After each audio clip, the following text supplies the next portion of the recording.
Buenas tardes, ¿cómo están? Buenas tardes, Inge. ¿Cómo estás, Brian? No sé, si me pueden indicar si tienen problemas ustedes para visualizar los videos. No sé si están teniendo inconvenientes o ya se solucionó todo. No, Inge, yo lo que sí es que no, no vale descargarse los videos, Inge. Así, bueno, esa opción Eso sí es, está deshabilitada, ¿no? Porque como está en la plataforma ABAC, pues ustedes pueden ingresar cuando deseen y ahí los tienen, ¿no? En todo caso, yo también estoy haciendo mis respaldos en el caso de que pase alguna cosa con la nube de ABAC, perdón, de Zoom. Entonces, en el caso de que llegue a fallar y se borren los videos de la nube, yo subiría el video de la clase. entonces sí valen ver los videos, Inge. Yo sí he estado viendo. No he Ya, tenido problemas.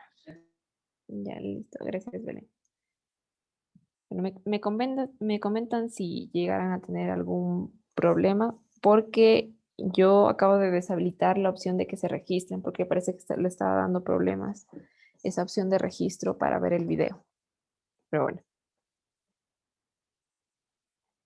antes de comenzar, me gustaría solo recordar algunas cosas con ustedes de la parte de la materia que hemos visto, que es la introducción con las teorías y la parte de materiales que habíamos visto específicamente el, acerca del hormigón que hablamos, ¿no? Si alguien de ustedes me podría ayudar recordándome de a qué nos referíamos en la introducción con las teorías, ¿no? Puedo empezar con la de elasticidad, para que ustedes, con las que ustedes se sientan más en confianza con la teoría. ¿Cuál de los conceptos se les hizo más fácil y en qué consisten, ¿no?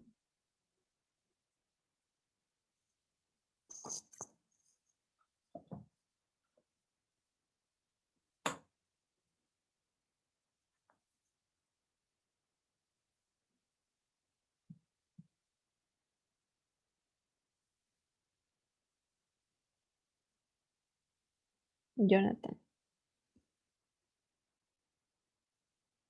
Inge, buenas tardes. buenas tardes. El concepto de elasticidad me dijo. Sí, o el que tú desees. Eh, bueno, como decía, que el esfuerzo transforma el hormigón en un material elástico. Ya. Ujú. ¿Y cómo resolvíamos el problema? El problema, Sí, o sea, llamemos problema cómo se resuelve un, un elemento para hormigón reforzado, cómo sé yo a qué niveles está expuesto ese elemento.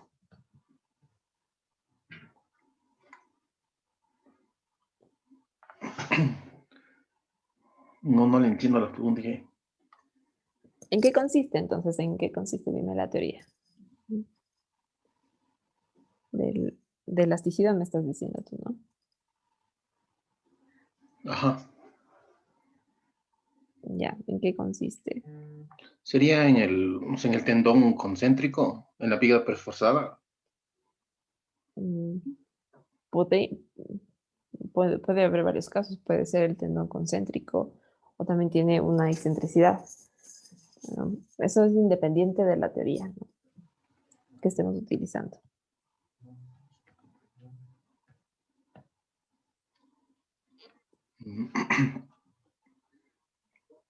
Que no. ¿Qué consideraciones se tiene para aplicar cada teoría? Entonces,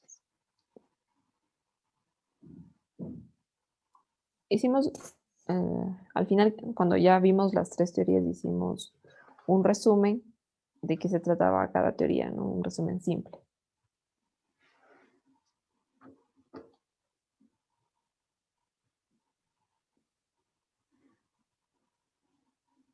¿Alguien que le quiera ayudar a Jonathan? Yo, Inge, disculpe, se refería el teorema de elasticidad, dice que es el esfuerzo que transforma al hormigón en un material elástico. Ya, Esto se puede realizar con un preesfuerzo interior, que el que está sujeto a compresión, y la carga externa que está a tensión. ya, listo. Y cuando nosotros hacemos el material al hormigón que sea elástico, ¿qué quiere decir implícitamente acerca de las grietas que se pueden producir en el hormigón? Al nosotros hacerle elástico, las grietas, o sea, al deformarse, puede que o sea, no obviamente va a regresar a su forma original, pero en sí ese es el teorema de la elasticidad. Ya, gracias, Bray. Cuando nosotros estamos diciendo que el hormigón es un material elástico, estamos diciendo que pues, efectivamente cuando se deforma, cuando yo aplico una carga, tiene cierta deformación, quito esa carga y en teoría tiene que regresar a la posición inicial de partida. ¿No? Eso quiere decir que es un material elástico. Ahora, si el hormigón está sometido a esfuerzos de compresión debido al preesfuerzo y no de tensión, quiere decir que no va a haber grietas en la sección. ¿Y qué implica que no tenga grietas la sección? Que yo voy a utilizar toda la sección como sección efectiva. Entonces, de esta manera, yo puedo superponer los efectos en el preesfuerzo, en todo el conjunto sí, de acero y de hormigón, ¿no? Puedo superponer los efectos, este efecto que decía Brian, del preesfuerzo interior que me produce esfuerzos de compresión y la carga externa que genera esfuerzos de tensión, ¿ya? En eso consiste la teoría de la elasticidad. Tenemos dos sistemas de fuerzas. En cuanto al hormigón armado, si alguien podría ayudarme. Ahí tenemos que el hormigón preesforzado es una extensión del hormigón armado. Tenemos Ya, fuerzas de compresión y de tracción para contrarrestar el par resistente. ya. Gracias, Denis. Aquí vamos a hacer, como dijo su compañero, una extensión de lo que ya habíamos estudiado en el hormigón armado. En especial en el hormigón armado, nosotros vemos que actúan dos fuerzas internas en la sección, una que es la compresión y otra que es la tensión. Ahora, ese es un par resistente dentro de la sección. Obviamente aquí va a haber un momento porque hay un brazo de palanca que separa estas dos fuerzas, la cual produce un momento. Este momento va a equilibrar las fuerzas externas, ¿no? Los momentos producidos por las fuerzas externas. Entonces, de esta manera, pues, en la teoría de la elasticidad si tenemos un cable excéntrico, tenemos tres términos para obtener los esfuerzos fibrarios en la sección. Si utilizamos la del hormigón armado, tenemos dos términos.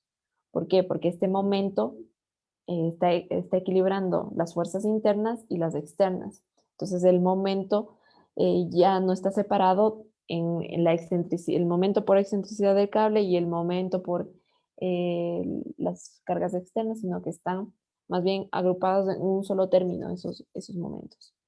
¿Listo? Y el balance de cargas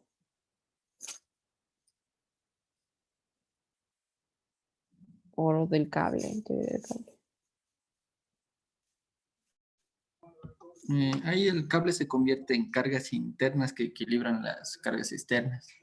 Ya, gracias, Ben.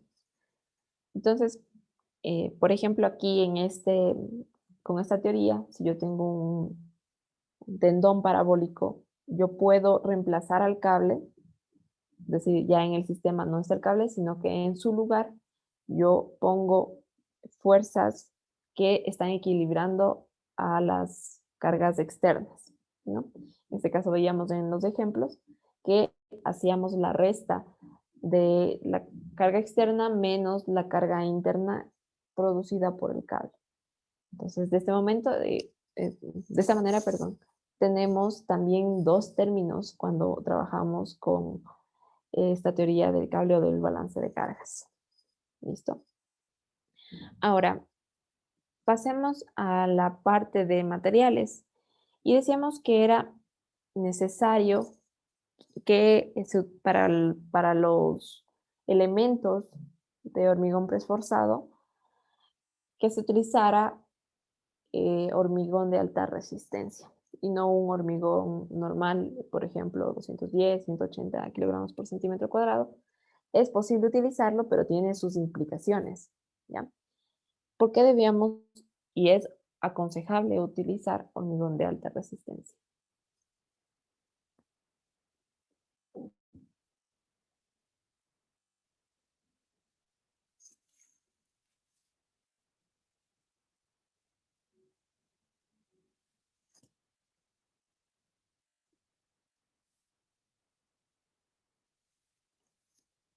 Listo, pero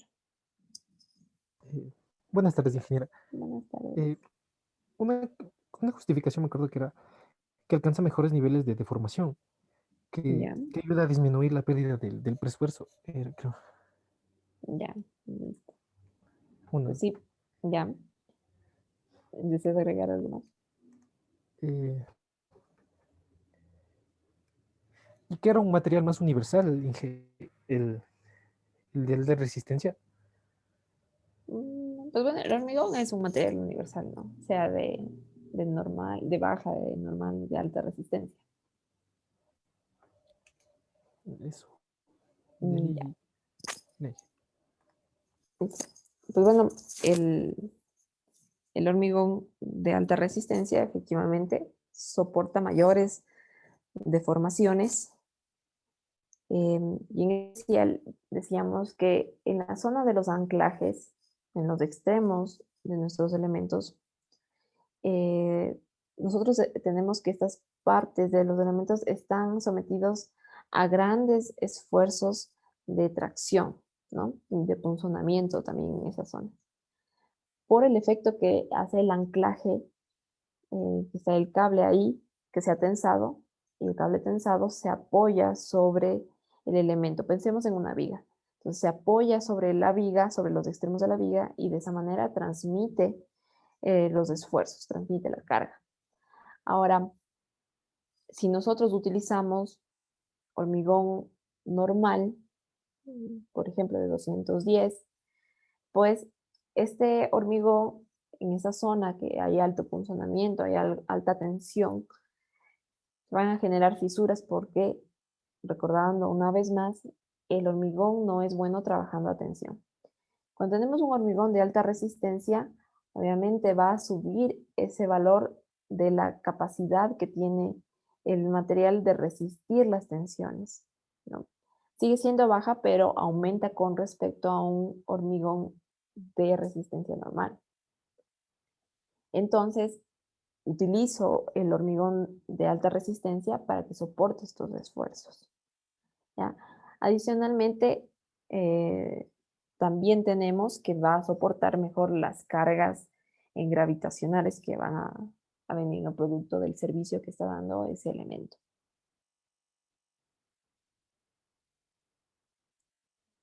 Ok.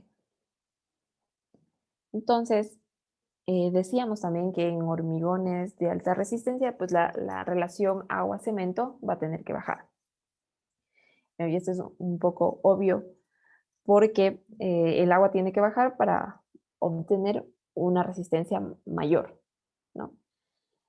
Y cuando nosotros tenemos menor relación agua-cemento, el hormigón sufre menos agrietamientos, ¿ya? Esto suponiendo un caso ideal en el que hay un buen curado, hay una buena previsión de las deformaciones diferidas en el elemento. Y cuando también tenemos un hormigón de alta resistencia, tenemos un mayor módulo de elasticidad y menor deformación por flujo plástico o las cargas que provocan deformaciones a largo plazo. ¿Ya? Y es por eso que nosotros preferimos el hormigón de alta resistencia para elementos preesforzados que el hormigón normal. Utilizar hormigón de resistencia normal implicaría costos mayores en la construcción, porque, por ejemplo, en el caso del anclaje que les mencionaba, el anclaje debería ocupar un área mayor en la sección, justamente en la parte de anclaje, para que se reparta de una mejor manera los esfuerzos que ha introducido el cable dentro del hormigón. ¿Okay?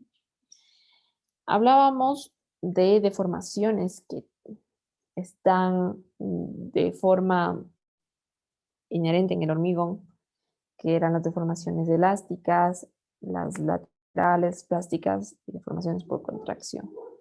¿Ya? En especial nos enfocamos en las elásticas, plásticas y de contracción, ¿no? Las elásticas, obviamente, cuando estamos en el rango inicial de carga del elemento, obviamente se van a producir unas deformaciones lineales, entre comillas. Ya discutimos de que el hormigón no es un material elástico propiamente, pero se hace esta simplificación, ¿no? para el diseño. Pero si nos fijamos un poco al inicio de la curva esfuerzo-deformación, pues tenemos un tramo que es casi lineal. Entonces, esas son las deformaciones iniciales que sufre el hormigón, son deformaciones en teoría elásticas. Entonces vimos que había ciertas fórmulas, ciertas expresiones que nos ayudaban a correlacionar la resistencia a la compresión en el hormigón F'C con el módulo de elasticidad. ¿Ya? Todas estas fórmulas son de naturaleza empírica. Ahora, las deformaciones plásticas son aquellas que se producen por la aplicación en un periodo largo de tiempo de las cargas. Entonces, en especial veíamos que gran parte, que el 80% de las deformaciones van a ver un valor ya asintótico, es decir, que el elemento no sufre ya grandes cambios en deformación, ya cuando pasan años, ¿no? 10, 20 años. Ahí el elemento deja de deformarse a un ritmo acelerado por la aplicación de cierta carga. Ejemplos de estas cargas a las que están sometidos los elementos por un largo periodo de tiempo son su peso propio. Comencemos por el peso propio. En elementos preesforzados, el mismo preesfuerzo que tiene que soportar el elemento es una carga prolongada en el tiempo, porque tiene que permanecer a cierto nivel durante su vida útil, ¿no? Y otras cargas que vendrán de la aplicación de otras cargas muertas, cargas permanentes sobre la estructura, y algunas cargas vivas que pueden en el transcurso del tiempo convertirse en cargas permanentes. Yo no sé si ya les di este ejemplo, pero bueno, en el caso de una biblioteca, pues hay estantes con libros que rara vez se cambiará la disposición de esos estantes. Entonces, cuando ya lleva una carga por muchos años en el mismo lugar, pues ya casi es una carga permanente, pese a que es una carga viva.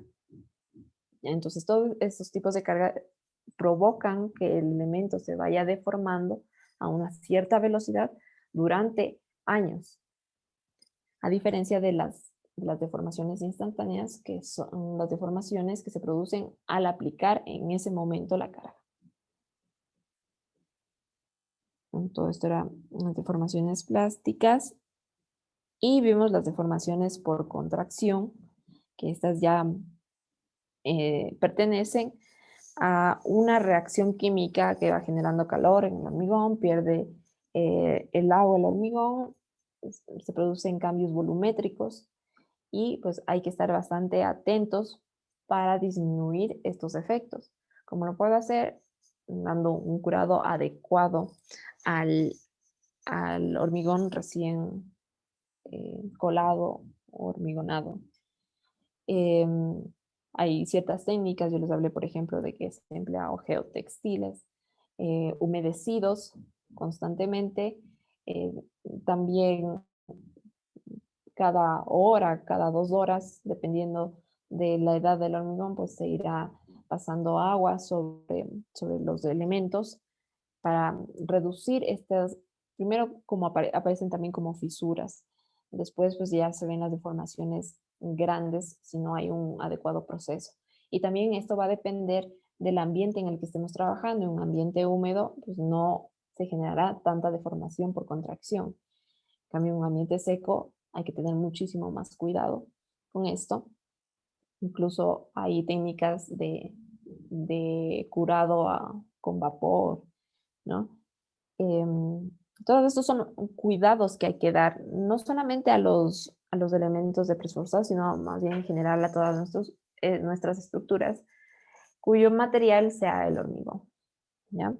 Ahora, pasando a la materia que nos corresponde al hormigón preesforzado, esta necesidad de hacer buenos curados, de tener cuidado en el cálculo de cargas que van a provocar deformaciones diferidas, sí es más importante, porque cuando nosotros estemos, ya lo vamos a ver en el siguiente capítulo, que es las pérdidas del preesfuerzo, vamos a ver que si el hormigón se deforma,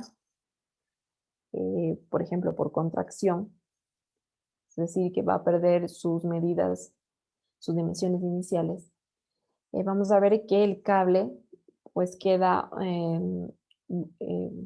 como a la libertad también de moverse y ahí se genera una pérdida que no es deseable porque al fin de cuentas nosotros estamos diseñando para un cierto nivel de preesfuerzo que se debe aplicar y mientras vamos perdiendo este preesfuerzo inicial que se le ha dado al cable y que este cable ha transmitido al hormigón, vamos perdiendo la capacidad del elemento de soportar más cargas. Y pues bueno, y finalizamos la clase anterior con ciertas recomendaciones y las últimas, cuidar los acelerantes porque pueden incrementar este efecto de las deformaciones por contracción y también tienen componentes estos acelerantes que pueden corroer al cable, sobre todo cuando tenemos cables de tipo adheridos, es decir, que no tienen un ducto para ser protegidos en el caso de los elementos pretensados. Esto sí va a ser muy primordial chequear porque en el pretensado vamos a tener que el cable está siempre en contacto o casi siempre en contacto con el hormigón directamente. Entonces hay que tener cuidado. Y si queremos utilizar aditivos para mejorar la trabajabilidad del hormigón, porque al ser hormigones de alta resistencia, dijimos que se va a reducir en la relación agua-cemento. ¿Cómo podemos mejorar la trabajabilidad? Porque va a estar muy seco en campo ya para maniobrar, poniendo aditivos higroscópicos. Es decir, que mejoran la trabajabilidad para reemplazar el agua que no se ha puesto en la mezcla.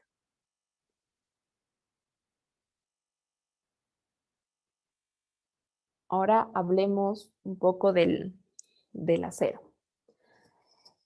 Hablamos del acero en la clase introductoria y hicimos un ejemplo en acero de por qué cuando empezó esta idea del hormigón preesforzado, cuando los ingenieros comenzaron a darse cuenta de que ya que el hormigón no es bueno trabajando a tracción, vamos a aprovechar que el hormigón es muy bueno trabajando con presión, dándole ya al hormigón una compresión inicial para no dar chance, entre comillas, que aparezcan tensiones, ¿ya?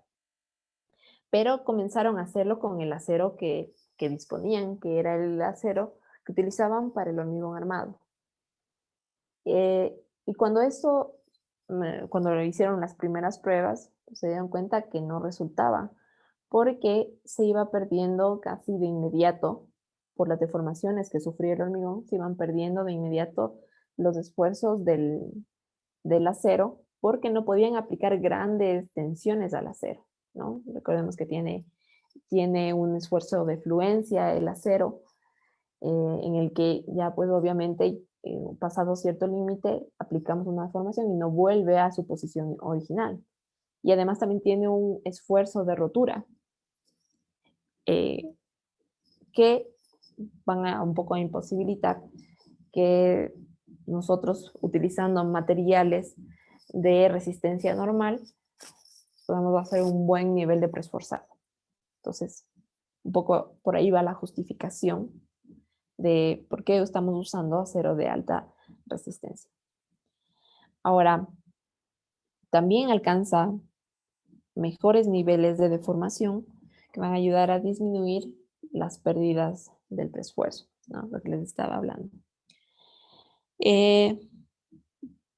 Para la fabricación, pues se utilizan procesos comunes, ¿no? Aleaciones, que el material que utilizan para hacer las aleaciones, el más común es el carbón.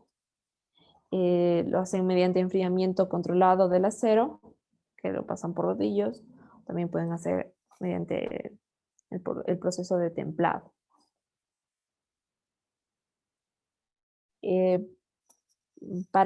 Solo una pequeña preámbulo de la fabricación del acero, ¿no?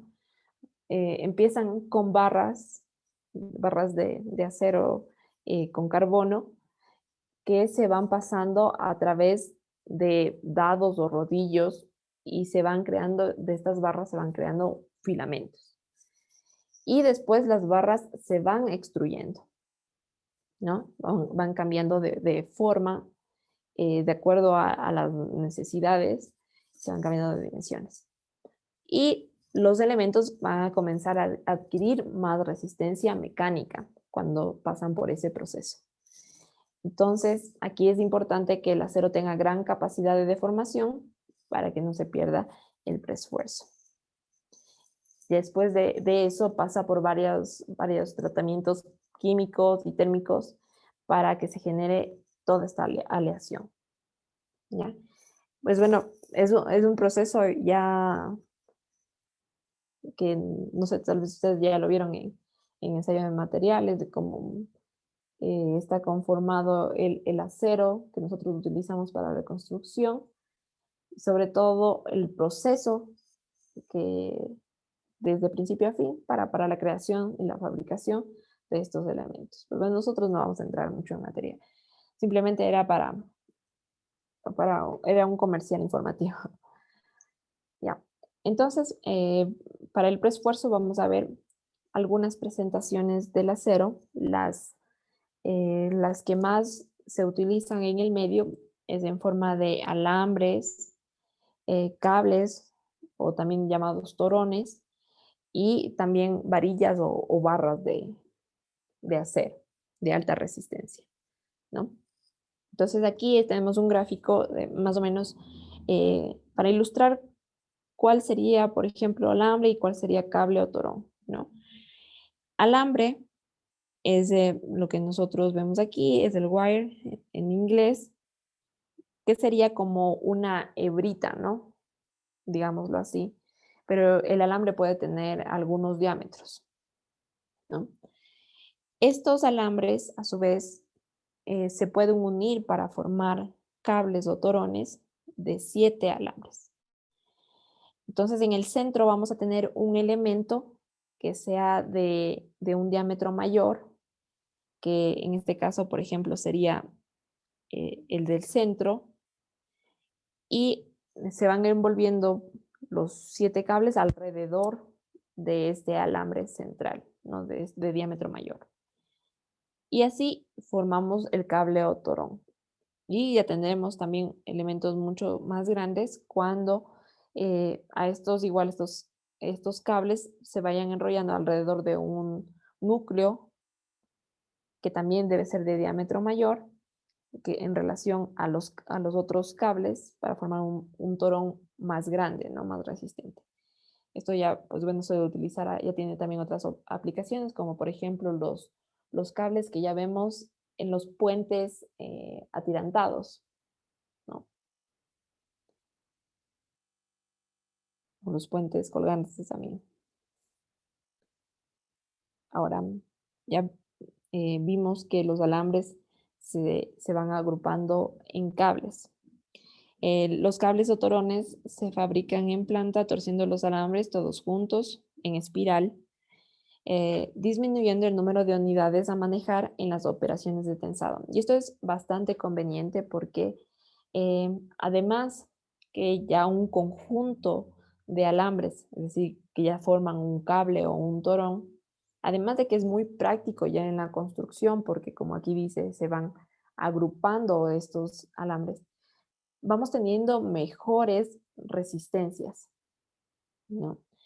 Y vamos a poder aplicar fácilmente mediante, ya lo vamos a ver, mediante gatos hidráulicos.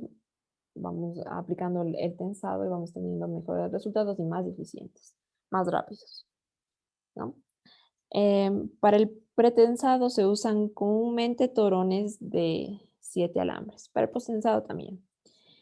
Y aunque los torones o cables cuestan más que los alambres de la misma resistencia, su adherencia los hacen más adaptables para el pretensado. Y es porque ya lo vamos a ver en el... ahorita vamos a empezar con alambres, lo vamos a ver en cables. Básicamente cómo es la... no lo he tenido. Veamos.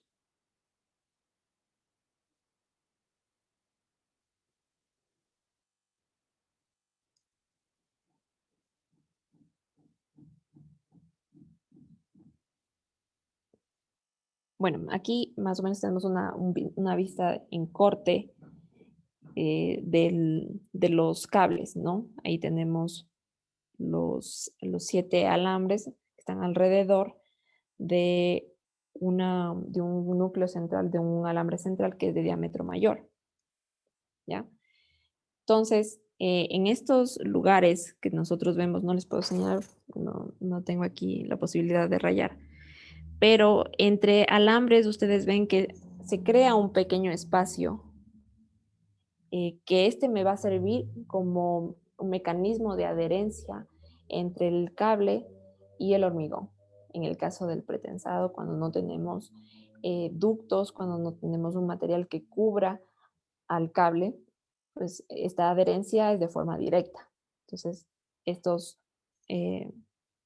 canales que se van formando a lo largo de todo el cable, cuando se lo va enrollando, estos pequeños, digamos, los huequitos entre cables, me van dando ese efecto de que, como por ejemplo en la varilla corrugada, tiene ese mismo fin, ¿no?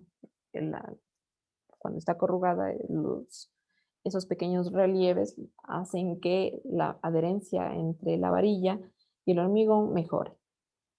Entonces lo mismo va a pasar en los cables. Volviendo un poco a los alambres, ¿no? Aquí los alambres tienen que satisfacer la especificación A421 de la ASTM para alambre sin recubrimiento aliviado de esfuerzo para el hormigón preesforzado, ¿ya? Aquí van a ser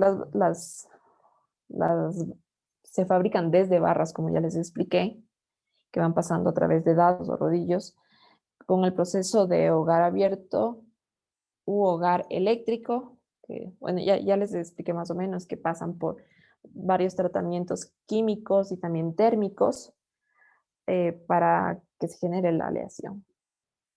¿Ya? Entonces, después de estirados en frío, los alambres se alivian de esfuerzo para un tratamiento de calor continuo. Entonces, estos cables van pasando de frío a calor, de frío a calor. Se suministran en tambores o bidones, tambores se conocen así más o menos los rollos, ¿no?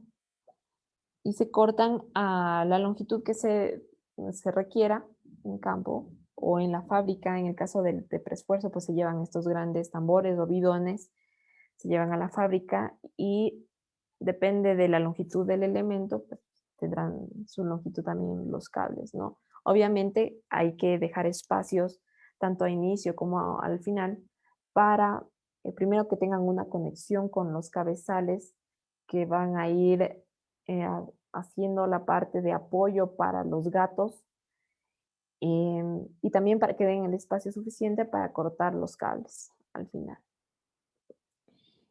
Los alambres de menor diámetro poseen una mayor resistencia unitaria y proporcionan mejor adherencia al pretensado. Lo veíamos en el gráfico anterior. Esta es la variación típica de resistencia del alambre con el diámetro. Entonces vemos que, por ejemplo, esto es para alambres. Entre menor diámetro tiene,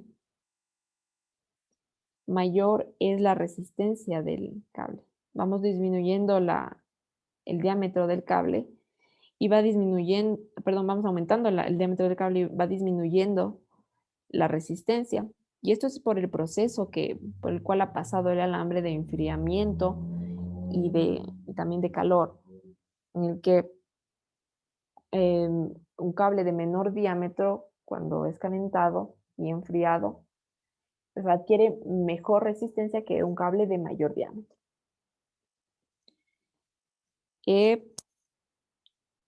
Y para ahorrar en mano de obra y costos de anclaje, se prefieren alambres con mayor diámetro para el post-tensado. Ahora, en el gráfico que nosotros vemos a la derecha, tenemos relacionados los 3 tipos más comunes de acero para el preesfuerzo, ¿no? El primero, que es el cable. El segundo, que es el alambre. Y el tercero, que son las varillas o barras. Vamos a poner varillas. Entonces, pues en el alambre es más eficiente por el área de adherencia con el hormigón.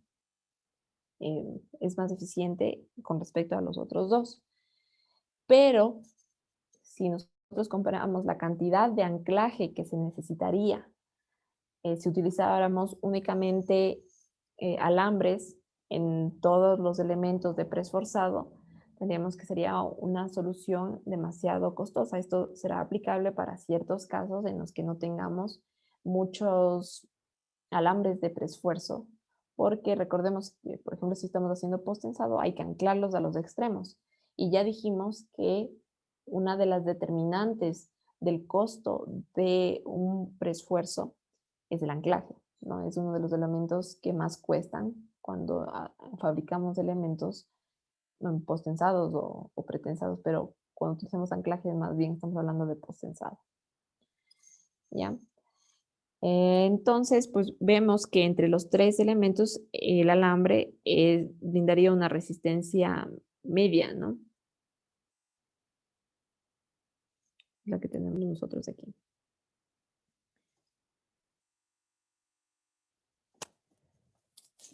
Si hablamos de cables de acero, los cables aquí ya están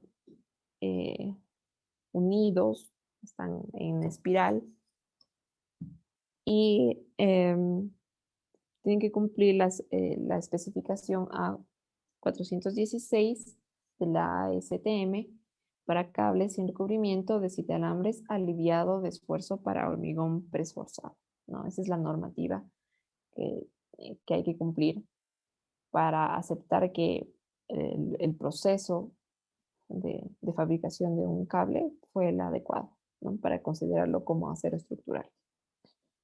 Ya. Los cables de 7 alambres tienen un alambre central ligeramente mayor, eso ya lo habíamos hablado, que los 6 alambres exteriores que lo encierran fuertemente en una hélice. Y después de trenzados, todos los cables se someten a un tratamiento térmico aliviador de esfuerzo. Ya, pues es el proceso de fabricación más o menos. Entonces, entre las tres variantes de presentación del acero de alta resistencia, tenemos que el cable vamos a tener mejores resultados en cuanto a resistencia, y además del beneficio que ya les nombraba de que van a estar agrupados los alambres, y así vamos a ahorrar en anclaje. E incluso vamos a ver que hay sistemas en los que ya se puede también en el anclaje agrupar a los torones o a los cables, ya para emplear así de esa manera un solo gato que agrupe a todos estos, y también es por eficiencia en cuanto al tiempo, ¿no? Es un proceso más rápido. Aquí tenemos que considerar que en este tipo de torones de 7 hilos o de 7 alambres se debe tensar hasta el 80% del valor de la ruptura. Todos los valores de ruptura, por ejemplo, si ustedes son diseñadores o constructores, esto ya viene especificado de quién entrega, quién es el proveedor del material, en este caso del acero de alta resistencia. Viene ya el cable, tiene que estar especificado con estos valores, con, por ejemplo, esfuerzo de fluencia, esfuerzo de ruptura. En especial, hay que tomar en cuenta que cuando estamos haciendo el diseño, el tope para tensado es máximo un 80% del valor de la ruptura. Y ya estos niveles, o sea, aplicar más que esto ya puede ser un poco riesgoso, porque estamos hablando de que tal vez no dé el preesfuerzo necesario primero al elemento.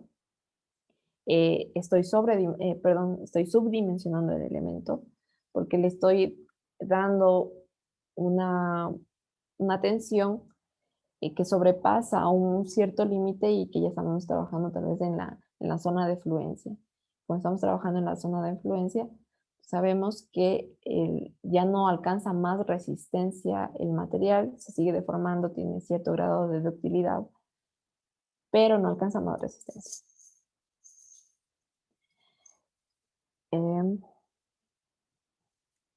Y por último tendremos las varillas o barras de preesfuerzo, que tienen una resistencia muy alta comparada con las varillas de acero normal, ¿no?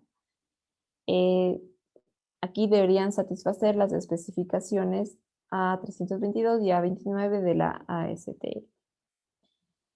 En cuanto a la tensión que se les puede dar, hay que probarlas al 90% del esfuerzo de ruptura para que se garantice que estas varillas soporten los preesfuerzos requeridos, ¿ya? Están disponibles con una longitud de hasta 24.3 metros, ¿ya? Lo cual podría ser una limitante, ya que estamos hablando que los elementos que son sometidos a preesfuerzo, pues ya son elementos grandes, que ya son sea para edificios que tienen luces grandes o para puentes. Entonces, en el caso de puentes, ya tengo longitudes, tengo vanos mayores, podría ser una limitante. ¿Cómo podría yo solucionar esto? A través de unos acoples que van enroscando a cada lado a cada extremo de las varillas, para que de esta manera podamos tener una barra total o una varilla total de longitud más grande. Aquí son acoplamientos de casquillo para unir a nuevas varillas. Listo. También existen mallas de alambre electrosoldado de mayor resistencia, pero en realidad estas ya no sirven para el preesfuerzo, para, digamos, aplicar una tensión y que esa sea transferida al hormigón, sino más bien para hacer el mallado de ciertos elementos que requieren un poco más de resistencia en la parte inferior, pero no para dar un preesfuerzo. Así, ¿no? De las tres presentaciones, pues esta es la que tiene la resistencia más baja, pero es útil cuando nosotros estamos realizando anclaje para torres grúa. Esto sirve básicamente para obras de gran envergadura, que se necesita se necesitan grúas que deben estar, son grúas fijas. Entonces se hace una cimentación y la estructura metálica se ancla a un dado grande de hormigón. Se pueden anclar a través de estas varillas o barras de acero de alta resistencia. O también se puede poner como material de esfuerzo temporal o permanente en caso de un refuerzo, o también en ampliación de cimentaciones. ¿Ya?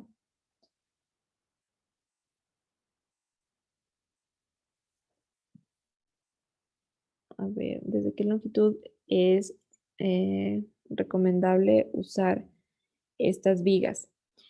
En vigas, digamos, los elementos de preesforzado, cuando ya tenemos en edificaciones, tenemos luces mayores a 7 metros, pues es muy eficiente utilizar este sistema porque ya compensa los costos, se ven compensados ya con, por ejemplo, disminución de las dimensiones de los elementos, disminución del acero de refuerzo, y también ya vamos viendo, como observamos en el video de la primera clase, que digamos, si tenemos que construir un edificio de un determinado número de pisos, la altura de ese edificio va a ser menor que un edificio con el mismo número de pisos en hormigón armado.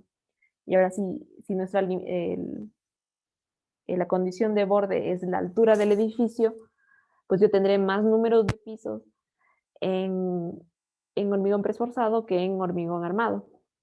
Pero cuando yo tengo luces menores a metros, esto ya habría que evaluar el costo-beneficio, porque pues, simplemente ya los esfuerzos no son tan grandes para que ameriten el preesfuerzo, y tal vez con el acero de refuerzo normal que se hace en hormigón armado es suficiente. ¿No? Ahí habría que hacer una evaluación. Entonces en vigas ya 7 metros, ¿no? En edificaciones. A ver, otra duda me dicen si son cables tensados, ¿cómo es posible el ejemplo donde el tensado era curvo? ¿Cómo se hace este procedimiento? A ver, yo les conversaba, tenemos varios tipos de preesfuerzo, o sea, lineal, curvo o circular. Tenemos el que es adherido, no adherido, pero una de las principales clasificaciones del sistema de preesfuerzo es tener el hormigón pretensado y el posttensado. En el pretensado, veíamos también en el video que era una fábrica en que realizaban viguetas preesforzadas. Entonces aquí teníamos que entre los cabezales se tensaba y teníamos un cable recto, ¿no? Y después se hormigonaba, entonces no tenemos ahí un cable curvo. ¿Cómo podemos tener nosotros un cable curvo si se va a tensar? Entonces, ¿qué es lo que se hace? Por ejemplo, pongámonos en una losa nosotros.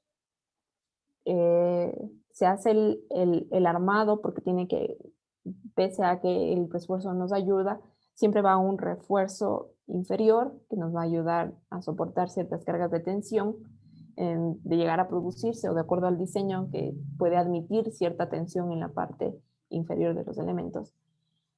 Se hace el mallado, se hace el refuerzo y de ahí se coloca el cable cuando aún no se ha hormigonado nada.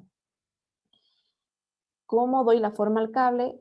A través de lo que se conoce como atiesadores, que pueden ser unos pequeños dados de hormigón o pueden ser perfiles metálicos que nos van a ayudar a separar el cable, porque si ustedes ponen el cable encima del armado, pues ahí se va a quedar, ¿no?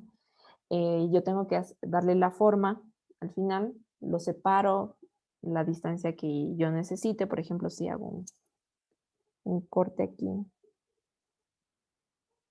de la losa, entonces yo quiero que por esta porción de losa, pues el cable pase, digamos, de esta manera. Entonces yo colocaré un atiesador aquí que vaya guiando el cable, y voy a ir colocando también con elementos metálicos que son también atiesadores de perfil. Le voy dando cabida al cable, o sea, le voy dando la forma, ¿no? El apoyo, ¿no? Y esos tienen que estar bien puestos, bien fijos, ¿no? Y estos atizadores pueden ir respaldándose en la armadura que va yendo acá en la parte inferior, ¿no? Y es la parte más constructiva en la metodología de construcción, cómo se va empleando. Entonces, pues viene el hormigonado, se van rellenando todas las partes y queda todo esto lleno de hormigón. Recordemos que aquí el cable en el post-tensado tiene una protección. Y yo les decía que tiene obligatoriamente que tener esta protección para que el alambre no quede adherido, el alambre o el cable o el torón, no quede adherido directamente al hormigón, porque si yo tenso al cable y el cable está adherido al hormigón, obviamente se van a generar aquí fisuras, agrietamientos, roturas. Y eso no queremos que pase. Entonces, el cable debe estar separado del hormigón mediante un recubrimiento del cable, sea este plástico metálico. Entonces ya se seca la losa, en este caso, y ahí vengo yo con el gato, y comienzo a aplicar esta fuerza únicamente al cable. Cuando ya he terminado, pongo la cuña para que no se regrese el cable a su posición original. Pongo la cuña que hace una traba aquí y pongo todo el sistema de anclaje, ¿no? Para que el cable quede tensado. Entonces, aquí se transfiere, mediante el anclaje, se transfiere el preesfuerzo hacia el hormigón y lo comprime. Entonces, de esta manera es que queda curvo el cable, porque se le ha dado esa forma y el hormigón pues ya también se ha ido formando ese ducto en el hormigón. Ya, listo. Esa era con referencia a la pregunta que tenía su compañero. Ya. Justamente hablando del tema, entramos a ductos. Y en el pretensado, como veíamos, no es necesario el ducto, a menos de que se requiera dar, no se quiera más bien que esté en contacto, porque tal vez se pueda corroer, si estamos utilizando tal vez aditivos, se puede corroer el cable, no queremos que tenga contacto directo el cable con el hormigón, pues se puede poner una protección al cable para que no esté en contacto. Pero lo más común en pretensado es tensar el cable y hormigonar una vez tensado el cable, y está siempre casi que en contacto directo ahí. Pero en post-tensado, lo más común es que, bueno, no lo más común, sino que hay que tener una protección para el cable para después poder tensarlo. Hablando de ya específicamente en el post-tensado, yo tengo dos opciones de que yo tenga el preesfuerzo con adherencia y el preesfuerzo sin adherencia. ¿Ya? Con adherencia, yo tendré que al cable, a este pequeño espacio que se ha quedado entre la protección del cable y este ducto o esta protección, ha quedado un espacio, ¿no? Entre el cable y la protección. Yo después lo puedo inyectar a este espacio libre con lechado.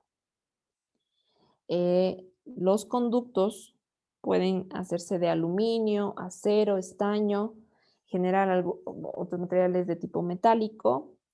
Puede hacerse con hule, incluso con los más comunes en nuestro medio serán los de plástico de alta densidad. Entonces, ustedes ven aquí en este gráfico que tenemos en la parte inferior, este que está aquí, esos son los ductos que nosotros podemos tener, ¿no? Algunos ya vienen corrugados, porque como son elementos que se van a quedar dentro de de nuestra viga, de nuestra losa, tienen que de una u otra forma proporcionar esta adherencia. ¿Y cómo lo hacen? Mediante la forma que tienen. Entonces, en este caso son corrugados. Otros, como los de plástico, simplemente pueden ser lisos, no pasa nada. Únicamente afectaría un poco a la adherencia. Y, aquí también podemos tener núcleos de hule extraíbles, es decir, que al final yo los puedo sacar porque se hacen mediante un sistema de inflado, ¿no? Mientras se está hormigonando, se los infla, y cuando ya se acaba de hormigonar y el hormigón ya está seco, ya fraguado, se los desinfla y son más fáciles de extraer, ¿no? Y después podemos inyectar la lechada para que el cable quede directamente en contacto con la lechada y la lechada a su vez con el hormigón. ¿Ya? Eso en cuanto al sistema que es con adherencia. Y el sistema que es sin adherencia es la cubierta plástica normalmente o de papel grueso, pero más bien la plástica papel grueso se utilizaba antes. Y se engrasan los tendones para facilitar el tensado y prevenir la corrosión. Es decir que adentro pues únicamente quedaría el aire y el tendón obligatoriamente tiene que estar cubierto con grasa, tiene que estar engrasado, porque de llegar a filtrarse agua en ese ducto, se corre el riesgo de que corroa los cables y podamos tener alguna falla, ¿no? en el acero, que sería el peor de los casos. ¿Por qué se inyecta? Porque queremos mejorar la transmisión de las cargas y también para proteger a los cables de la corrosión. No queremos adherencia para que pueda tener un poco libertad el cable cuando se desplace, cuando hayan pérdidas. Ya en la siguiente diapositiva creo que tengo. No. Ya, en 2 diapositivas les explico más a detalle, ¿no? Entonces, pues aquí tenemos en la parte de arriba, tenemos el ducto, aquí tendríamos el cable y aquí se inyectaría, ¿no? Hay que tratar de que siempre el cable, en este caso, quede céntrico, ¿no? No va a haber la manera tan adecuada, pero se debe tratar que por lo menos en los extremos quede céntrico el cable en el ducto, ¿no? Y obviamente en la parte central, si tenemos el cable así, obviamente aquí, si tenemos el ducto aquí, el cable siempre se va a apoyar por gravedad, ¿no? Se va a apoyar en la parte inferior. Ya, pues eso ya no es ya tan manejable, pero bueno. Aquí tenemos los rollos en la parte de abajo, una fotografía de los rollos de cables con los anclajes. Ustedes ya les ven aquí, ya están puestos los anclajes. Y aquí están este sería el material, lo verde es el recubrimiento del cable, la protección del cable, que pueden ser de diferentes colores, ¿no? Por ejemplo, Ideal Alambre creo que lo hace de recubrimiento, un recubrimiento de plástico de alta densidad azul. Eso ya depende del fabricante. En cuanto a la lechada, que es de la que nos va a servir para la inyección, para que llene este espacio de la protección con el alambre, nos va a servir para proteger al acero contra la corrosión. Se aplica la lechada por un extremo del elemento. Cuando tenemos elementos que no son de muy grande longitud, pues podremos utilizar desde un extremo, si tenemos salidas en los dos extremos del elemento, ¿no? Tenemos aquí el ducto, dentro estará el cable, pues se puede inyectar a cierta presión que no vaya a dañar primero la protección y después que pueda causar daños al hormigón por la presión. Entonces, aquí también hay que estar chequeando la presión de inyección. pues se va rellenando y esperamos que salga del otro lado, ¿no? Eso sí, asegurándonos que todo el ducto se haya llenado, ¿no?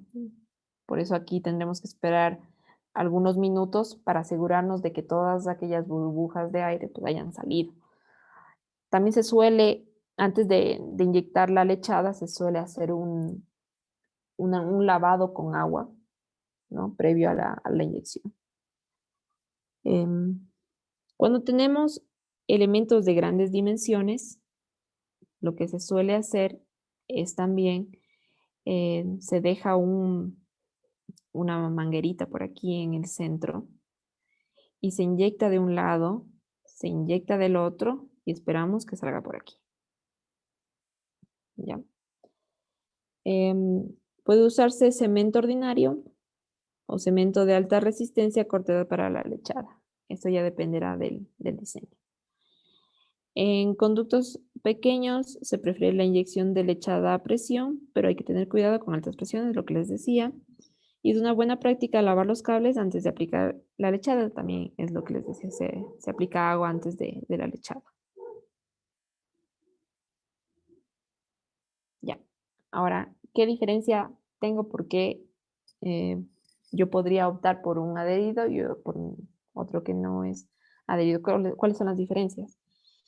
En tendones adheridos vamos a tener que la fuerza del preesfuerzo en el cable es transmitida hacia el hormigón mediante los anclajes en los extremos, ¿no?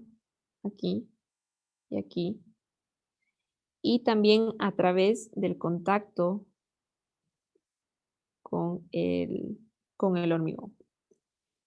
Se puede aplicar una fuerza tensora mayor, ya que esta fuerza se va transmitiendo mediante dos mecanismos, que es el anclaje y el contacto. Se puede aplicar una fuerza mayor tensora. Tenemos compatibilidad de deformaciones unitarias con el hormigón, ya que como van a estar juntos, van a hacer una interacción ahí entre el acero y el hormigón. Pues, si se deforma el acero, se va a ir deformando también el hormigón.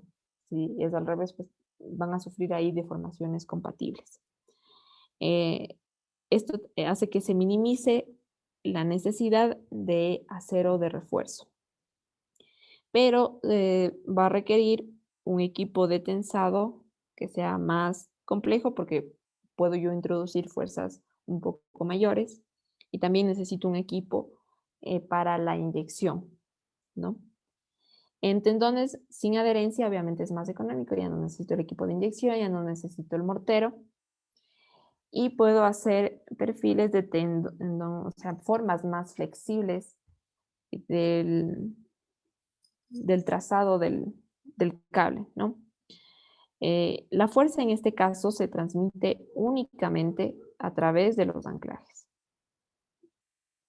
Aquí está la fuerza que se le da, que es transmitida. Para el acero, obviamente es en tensión, para el hormigón es en compresión. La fuerza tensora aplicada está limitada por el área de anclaje, ¿no? Lo que decíamos, cómo se transmite a través del área, ¿no? Esfuerzo es igual a fuerza sobre área. Lo bueno de este sistema es que yo puedo, en el caso de necesitarse, se hizo una evaluación, ahora que ya las evaluaciones se hacen con nuevas tecnologías que se hacen, se utilizan una metodología más o menos parecida a la de rayos X, en la que pueden evaluar las varillas, los alambres, torones, lo que fuera, si están corroídos, están en buena condición o no. Entonces, a través de estas técnicas pues, se puede determinar que tal vez cierto tendón está corroído, ya tal vez está en una parte está roto, entonces se necesita reemplazar, pues fácilmente como no está adherido, no se ha inyectado lechada, pues está libre de moverse ese cable. Únicamente lo que tengo que hacer es quitar el anclaje y retirar. Obviamente con todos los cuidados que se va a tener en ese caso. pero es fácilmente reemplazable. Y utilizo un equipo que ya es más simple. Entonces ahí vemos un poco las diferencias entre tendones adheridos y no adheridos. Ahora, ¿cómo podemos hacer el preesforzado? ¿Qué herramientas yo utilizo para hacer el preesfuerzo? Tenemos el más común, el que se utiliza en casi todos los casos, o me atrevería a decir que ya sería el 100% de los casos, que es el preesforzado mecánico. ¿En qué consiste? Vamos usando gatos para jalar, para tensar el acero contra el hormigón que ya se ha endurecido, en el caso del posttensado, y en el caso del pretensado, vamos igual utilizando gatos hidráulicos en los cabezales que se emplean en las fábricas, sean estas fábricas que también se pueden poner in situ, es decir, en la obra, dependiendo de la magnitud de la obra también. ¿Ya? Aquí tenemos el ejemplo de un gato, ¿no? Se usan gatos hidráulicos debido a su alta capacidad y a la fuerza que se requiere, que es relativamente pequeña, ¿no? La fuerza que utiliza el gato, pero de ahí el preesfuerzo es alto. Se accionan 1 o 2 émbolos, dependiendo del tipo de gato que sea, por una unidad de bombeo con una válvula de control en el circuito de tubos. Aquí también hay que controlar sobre todo la velocidad del preesfuerzo y las presiones que van arrojando el manómetro. Cada gato hidráulico tendrá su manómetro en el que se debe chequear las presiones. ¿Ya?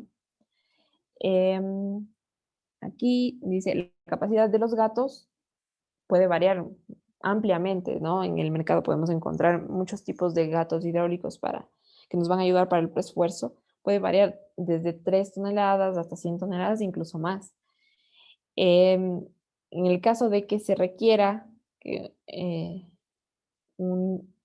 para un cable de diámetro, por ejemplo, de 3.81 centímetros, puede requerir una tensión inicial de 90 toneladas. Entonces, ahí, ¿qué puedo hacer? Utilizar 2 gatos, ¿no? En el caso de que no se tuviera el equipo adecuado para dar la tensión requerida. El gato debe estar montado propiamente en las placas de apoyo de los extremos. Aquí irá una placa de apoyo, ¿no? Una placa metálica de apoyo que me ayudará también a repartir las tensiones que se generan en esta parte de aquí adecuadamente, ¿no? Para que no sea una carga puntual, porque el gato se apoya sobre los extremos del elemento que estamos preesforzando. Como ustedes lo ven aquí en las fotografías, en las 2 primeras, en la una es un gato ya grande, ya que me sirve para tensar algunos cables al mismo tiempo. Entonces aquí pues, tendrá que tener el área de apoyo repartida mediante una placa y que así se distribuyan mejor los esfuerzos. En el caso de la fotografía de la derecha, está haciendo un preesfuerzo de pretensado, ese es cable por cable, y únicamente pues se está apoyando sobre el cabezal. El cabezal es el elemento que nosotros vemos en tomate. Ese es el cabezal. Y sobre ahí se irá apoyando. Aquí en este caso no tenemos un apoyo directo sobre el elemento, sino más bien sobre un instrumento que es de ayuda, que es el cabezal. Pero no es instrumento, sino más bien una subestructura, digámoslo así.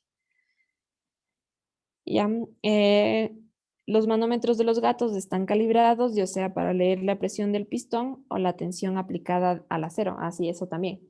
Hay los manómetros que leen directamente la presión que ejerce el gato y hay otros que, como dice aquí, ya están calibrados para leer, para que nos arrojen una lectura de cuánto ha sido la tensión ya aplicada en el cable en términos de fuerza, ¿no? Entonces, eso ya dependerá del equipo, de la tecnología que se esté usando, ¿ya?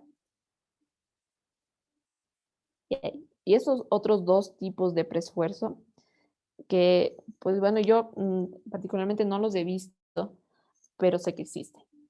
Es el preesforzado eléctrico, en que aquí sí ya se elimina el uso de los gatos. Entonces, ¿cómo funciona esto?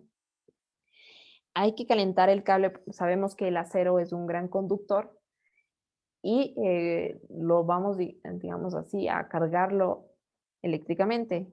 Quiere decir que le vamos a proporcionar un cierto voltaje, un voltaje que en realidad es bajo, pero el amperaje tiene que ser alto. ¿Qué pasa cuando se aplica este amperaje al cable que se va calentando, ¿no?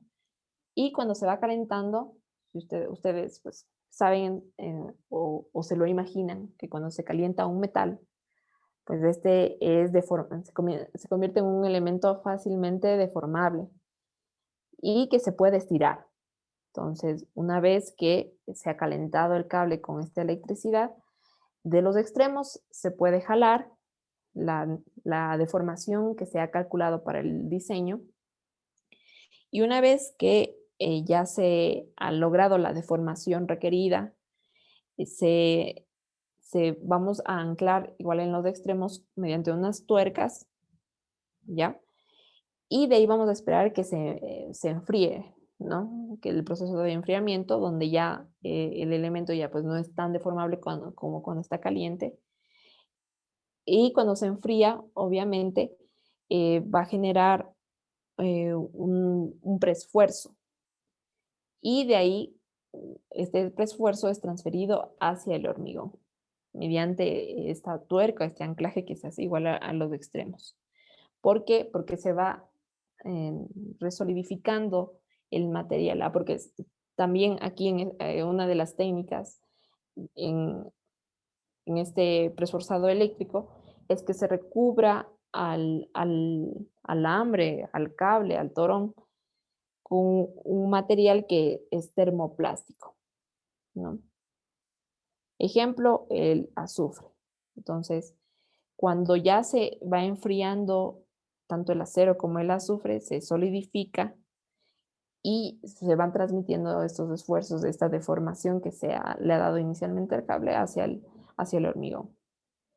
Obviamente, por el equipo que se requiere y también por la complejidad de este sistema, también el tiempo que se toma, este es un método totalmente antieconómico, que pues bueno, habrán algunas investigaciones que se estén desarrollando para mejorar este sistema y que en un futuro pueda ser más conveniente que usar gatos, porque en los gatos no tenemos un costo tan alto una vez que ya se ha adquirido el equipo. Entonces, si nos vamos a dedicar a hacer diseños de elementos y construcción, sobre todo, antes que diseño, construcción de edificaciones preesforzadas, pues va a valer la pena totalmente adquirir un gato, ¿no? Porque a futuro, pues ese valor se irá devengando. Pero en el caso del preesforzado eléctrico, pues no está tan desarrollado y no es lo que se utiliza comúnmente, por lo que puede generar gastos muy grandes. Y tenemos el otro preesforzado químico, que aquí se utilizan reacciones químicas cuando se utilizan cementos de tipo expansivo. Este tipo de preesforzado químico yo lo he escuchado más por ejemplo, cuando nosotros queremos hacer una fractura de una roca muy grande, ¿no? En lugar de utilizar procesos explosivos, ¿no? Dinamita o cosas del género, pues se hacen pequeñas fracturas o se taladra sobre la roca de gran dimensión y vamos poniendo este cemento expansivo que al reaccionar con el agua, pues como su nombre lo indica, va como que se va inflando, ¿no? Se va expandiendo y esto genera la fractura de los elementos, ¿no? Entonces, es un material que también hay que trabajarlo con mucho cuidado si se lo emplearía en el preesforzado, porque puede incluso llegar a romper al hormigón del elemento. Entonces, no son técnicas, estas dos no son técnicas que se hayan empleado en el mercado. Bien, la técnica del preesforzado mecánico es la que gobierna, ¿no? Y pues bueno, pasando de cómo lo hacemos a cómo se fijan los cables de tal manera que no haya una pérdida que signifique un gran porcentaje para mantenernos en los niveles a los que hemos diseñado los elementos. En el pretensado, los muros o los cabezales, que son los que en la fotografía en el lado izquierdo estamos viendo, están en azul. Todo lo que tenemos, este sistema que tenemos aquí sería el cabezal en el cual se apoya. Y desde la otra placa azul en adelante son las viguetas, ¿no? Así como la plataforma tiene que diseñarse para resistir el esfuerzo y excentricidad, ¿no? El mecanismo para amordazar los cables de pretensado a los cabezales se realiza bajo el principio de cuña y fricción. Más o menos es este sistema strand-wise en los que el elemento pues se va fijando. Entonces ven, aquí tienen, si me permiten un momentito.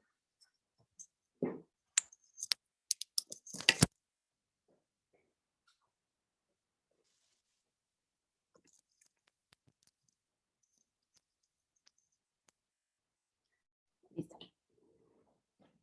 Entonces el elemento aquí se va fijando de tal manera que no se regrese, o sea, no haya un desplazamiento tanto hacia adentro como hacia afuera cuando ya se fije el valor del tensado, ¿no?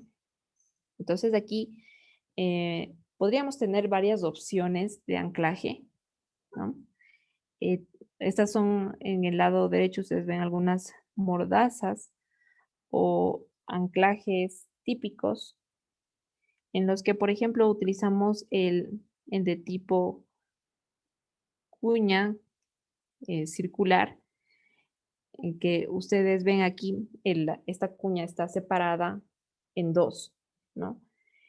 Entonces, cuando ya primero en el elemento se fija la primera cuña, ¿no? Adentro, a la mitad, donde se pasa el cable. Y cuando ya se quiere fijar para que no exista ningún desplazamiento, pues se ingresa la otra cuña que, que va a proporcionar la fijación del cable en esa posición.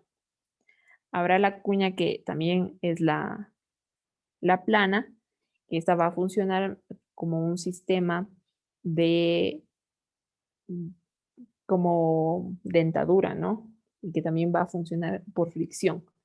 Entonces sería básicamente el mismo principio que la de arriba, solo que la superficie aquí va a ser plana. Y hay otros sistemas que son como conductos, ¿no? Los más utilizados en el caso del pretensado serían los primeros, ¿no? Aquí tenemos algunas fotografías de estos anclajes, de estas cuñas. Tenemos el anclaje de pretensado, aquí viene cerrado, que también puede ser enroscable. Y tenemos el abierto, aquí tenemos estas dos partes, ustedes ven aquí una pequeña línea, ¿no? Y es donde está dividido el elemento en dos partes, como veíamos en el gráfico anterior. Cuando una vez que hemos acabado, pues se fijan esto, se introduce la pieza restante para impedir que el cable se regrese. Ese es el elemento que podemos nosotros tener dentro, ¿no? Este tipo de cuñas. Y este es un sistema de prolongación en el caso de que nos hayamos quedado muy cortos en la longitud del alambre que hemos dejado para postensar. Se pueden alargar así de esta manera los cables para aplicar el preesfuerzo.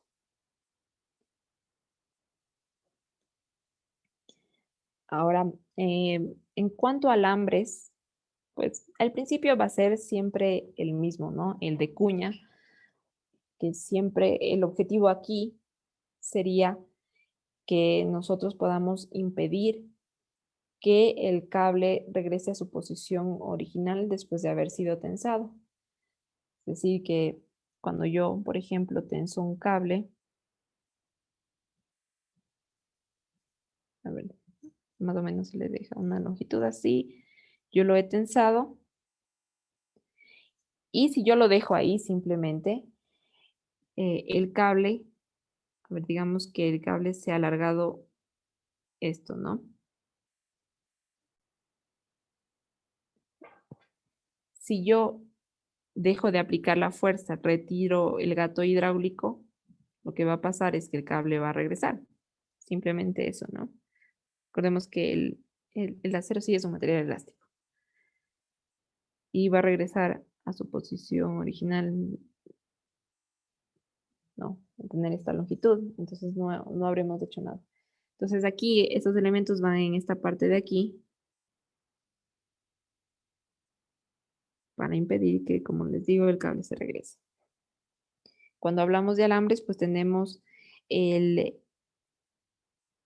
los tres principios, que es el de acción de cuñas, en la que producen una mordaza de fricción, como les decía, como una dentadura ahí que le está aprisionando al alambre, que se lo puede llamar el sistema también Freycinet. Recordemos que Freycinet es el padre del preesforzado y Magnell también, que desarrolló grandes progresos para el preesfuerzo. Entonces aquí tenemos para cables, tenemos aquí el cono que vemos aquí.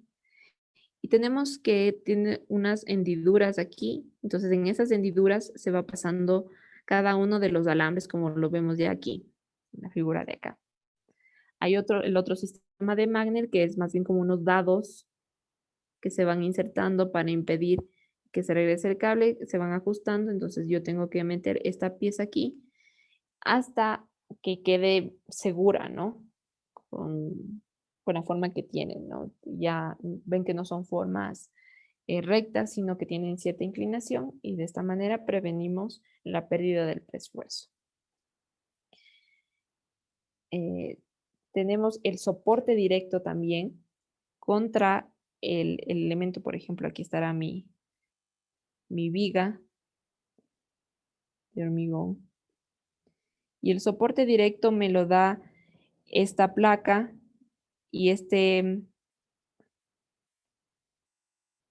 cabezal que nosotros tenemos aquí, ¿no? Que en este caso tenemos algunos cables que están apoyados en el cabezal y que no pueden regresar porque dentro tienen un mecanismo, y también fuera tenemos, en este caso, unas tuercas que impiden que se regrese también el cable.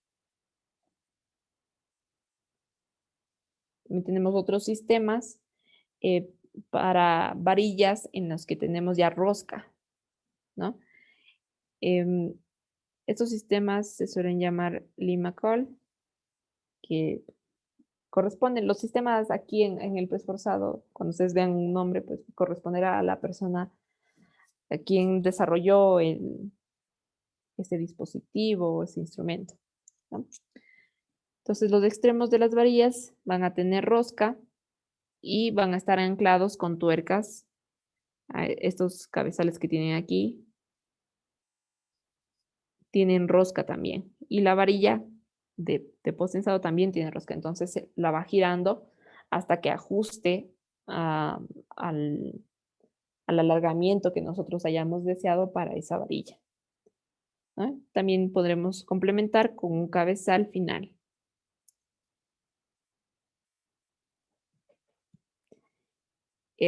Los sistemas Roebling, en este caso, en los extremos de los cables, tenemos este pequeño elemento que se le denomina cojinete, y aquí, una vez que ya se ha hecho el pretensado, pues se inyecta aquí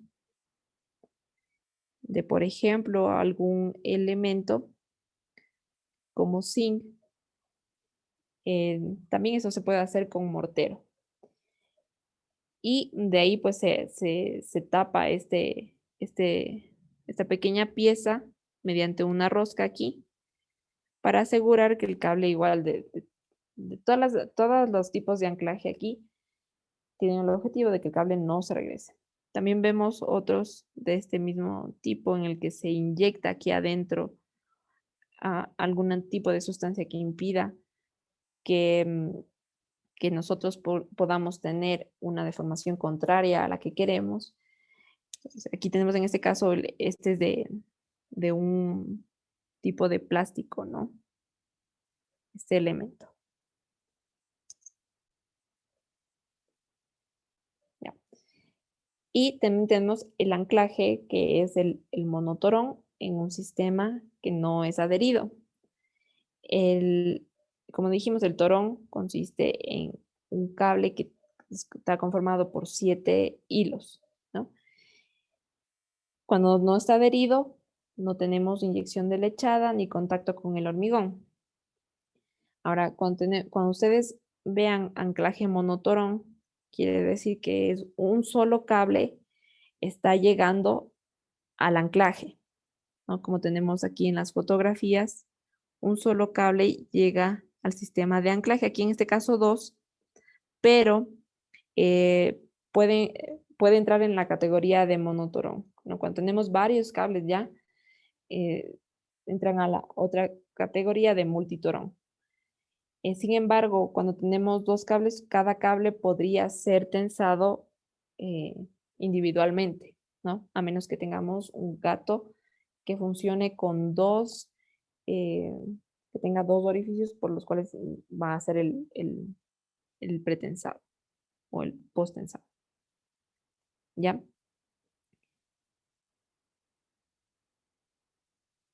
Ahora, tenemos también dentro del anclaje el sistema que es el adherido, del anclaje muerto y el anclaje vivo.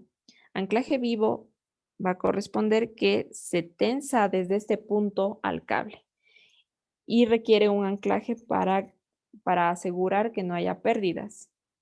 Cuando tenemos anclaje muerto, este anclaje muerto queda dentro del hormigón, ¿ya? Esto sucede en elementos en el que, por ejemplo, yo solo tenso desde un lado, ¿no? Y es lo que suele pasar en la mayoría de casos, los que yo simplemente dejo aquí el, el- ay, perdón, el cable para llegar con el gato y aplicar la tensión, pero en el otro extremo tengo un anclaje muerto que puede ser hay diferentes mecanismos por los cuales realizar un anclaje muerto para que quede en completa adherencia con el hormigón, como este anclaje a muerto tipo araña, que también se le dice por su forma, ¿no? Como por ejemplo exactamente lo que yo estaba tratando de dibujar, ¿no? Em, Tienen ciertas patitas que estas son las que van a proporcionar el anclaje en el hormigón, que van a asegurar que no se desplace el alambre, porque solo está anclado activamente en un lado, pero en el otro tenemos que asegurarnos que no vaya a existir ningún efecto de corrimiento. Entonces, aquí en la fotografía ustedes ven estos son las patitas que se les va dando para que se agarre correctamente al hormigón, ¿ya?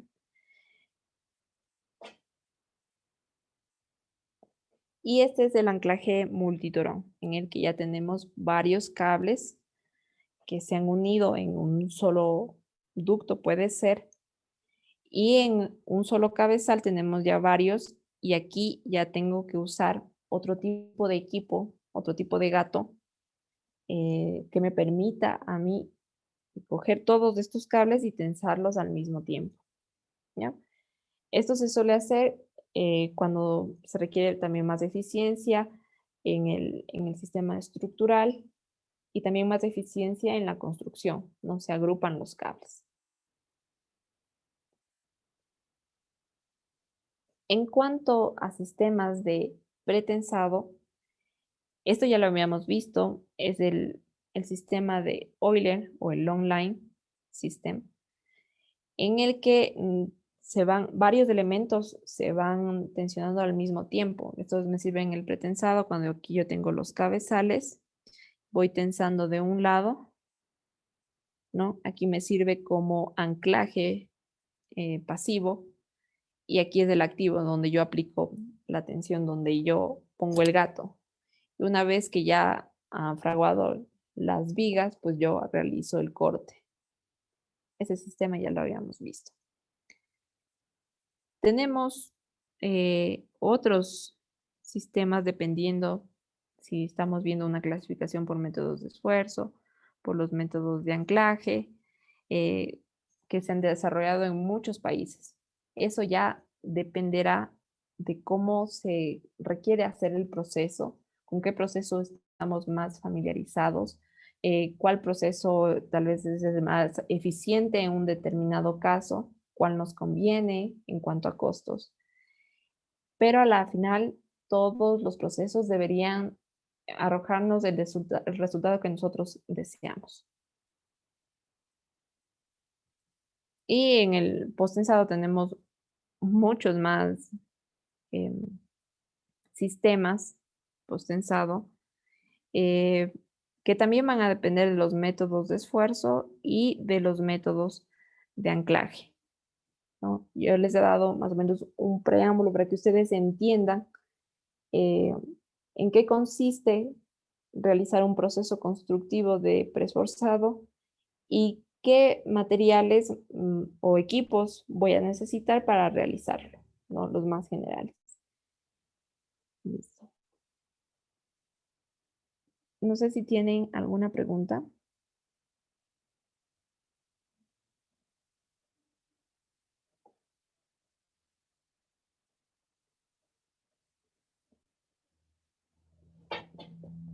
Creo que les voy a compartir esto también. Son unas presentaciones de, por ejemplo, aquí tenemos los tipos de preesfuerzo. Aquí la clasificación, como les digo, la más importante es el pretensado, el posttensado. Si vemos por estado de adherencia, tenemos adherido y no adherido.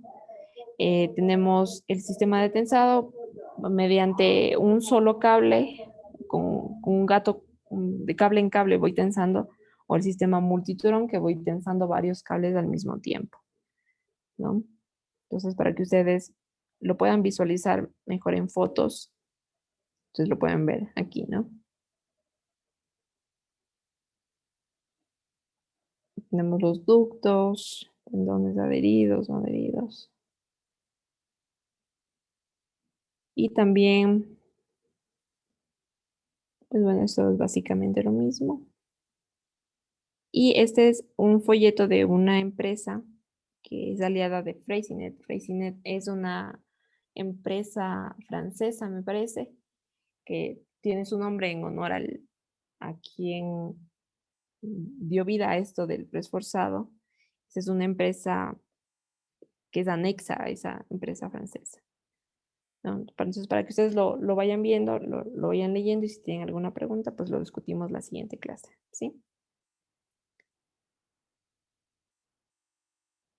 Entonces, de mi parte, eso es todo por hoy y nos vemos la siguiente semana. Me parece que en este fin de semana les pondré ya el primer trabajo en ABAC y si no, pues ya la siguiente semana, pero en ese caso estén atentos al ABAC. ¿Listo? Que tengan una buena tarde. Gracias, Inge. Gracias, Inge. Gracias, Inge. Gracias, Inge. Gracias, Inge. Ya, hasta luego.